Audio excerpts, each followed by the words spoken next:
بسم اللہ الرحمن الرحیم۔ اور آپ اپنا سر مبارک میری طرف کر دیتے۔ اس وقت آپ اعتکاف میں بیٹھے ہوئے ہوتے اور میں حیض کی حالت میں ہونے کے باوجود آپ کا سر مبارک دھو دیتی۔ آپ نے فرمایا، ہم ازواج میں سے کوئی جب حائضہ ہوتی، اس حالت میں رسول اللہ صلی اللہ علیہ وسلم اگر مباشرت کا ارادہ کرتے تو آپ ازار باندھنے کا حکم دے دیتے، باوجود حیض کی زیادتی کے، پھر بدن سے بدن ملاتے۔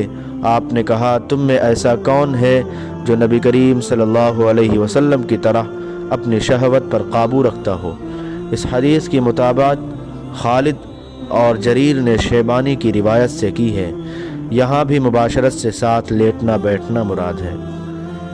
جب نبی کریم صلی اللہ علیہ وسلم اپنی بیویوں میں سے کسی سے مباشرت کرنا چاہتے اور وہ حائضہ ہوتی تو آپ کے حکم سے وہ پہلے ازار باندھ لیتی، اور سفیان نے شیبانی سے اس کو روایت کیا ہے۔ رسول کریم صلی اللہ علیہ وسلم عید الاضحیٰ یا عید الفطر میں عیدگاہ تشریف لے گئے۔ وہاں آپ عورتوں کے پاس سے گزرے اور فرمایا، اے عورتوں کی جماعت، صدقہ کرو، کیونکہ میں نے جہنم میں زیادہ تم ہی کو دیکھا ہے۔ انہوں نے کہا، یا رسول اللہ، ایسا کیوں؟ آپ نے فرمایا کہ تم لعنتان بہت کرتی ہو اور شوہر کی ناشکری کرتی ہو۔ باوجود عقل اور دین میں ناقص ہونے کے میں نے تم سے زیادہ کسی کو بھی ایک عقل مند اور تجربہ کار آدمی کو دیوانہ بنا دینے والا نہیں دیکھا۔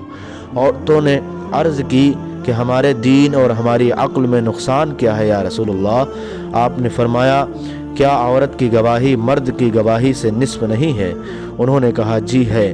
آپ صلی اللہ علیہ وسلم نے فرمایا، بس یہی اس کی عقل کا نقصان ہے۔ پھر آپ نے پوچھا، کیا ایسا نہیں ہے کہ جب عورت حائضہ ہو تو نہ نماز پڑھ سکتی ہے نہ روزہ رکھ سکتی ہے؟ عورتوں نے کہا، ایسا ہی ہے۔ آپ نے فرمایا کہ یہی اس کے دین کا نقصان ہے۔ ہم رسول اللہ صلی اللہ علیہ وسلم کے ساتھ حج کے لیے اس طرح نکلے کہ ہماری زبانوں پر حج کے علاوہ اور کوئی ذکر ہی نہ تھا۔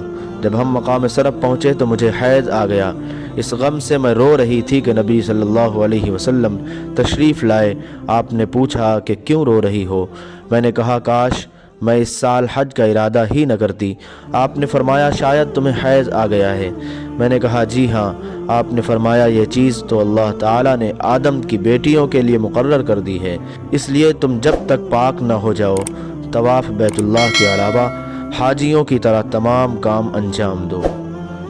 فاطمہ ابی حبیش کی بیٹی نے رسول کریم صلی اللہ علیہ وسلم سے کہا کہ یا رسول اللہ، میں تو پاک ہی نہیں ہوتی، تو کیا میں نماز بالکل چھوڑ دوں؟ حضور صلی اللہ علیہ وسلم نے فرمایا کہ یہ رگ کا خون ہے، حیض نہیں، اس لیے جب حیض کے دن جن میں کبھی پہلے تمہیں عادتاً حیض آیا کرتا تھا آئیں تو نماز چھوڑ دیں، اور جب اندازہ کے مطابق وہ دن گزر جائیں تو خون دھو ڈال اور نماز پڑھ۔ ایک عورت نے رسول کریم صلی اللہ علیہ وسلم سے سوال کیا۔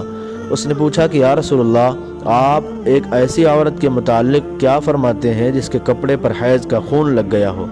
تو رسول اللہ صلی اللہ علیہ وسلم نے فرمایا کہ اگر کسی عورت کے کپڑے پر حیض کا خون لگ جائے تو چاہیے کہ اسے رگڑ ڈالے، اس کے بعد اسے پانی سے دھوئے، پھر اس کپڑے میں نماز پڑھ لے۔ آپ نے فرمایا کہ ہمیں حیض آتا تو کپڑے کو پاک کرتے وقت ہم خون کو مل دیتے، پھر اس جگہ کو دھو لیتے اور تمام کپڑے پر پانی بہا دیتے اور اسے پہن کر نماز پڑھتے۔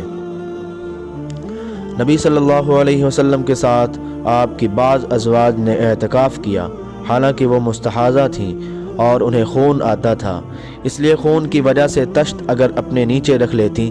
اور اکرمہ نے کہا کہ عائشہ رضی اللہ عنہا نے قسم کا پانی دیکھا تو فرمایا، یہ تو ایسا ہی معلوم ہوتا ہے جیسے فلاں صاحبہ کو استحاضہ کا خون آتا تھا۔ رسول اللہ صلی اللہ علیہ وسلم کے ساتھ آپ کی ازواج میں سے ایک نے اعتکاف کیا۔ وہ خون اور زردی نکلتے دیکھتیں، تشت ان کے نیچے ہوتا اور نماز ادا کرتی تھیں۔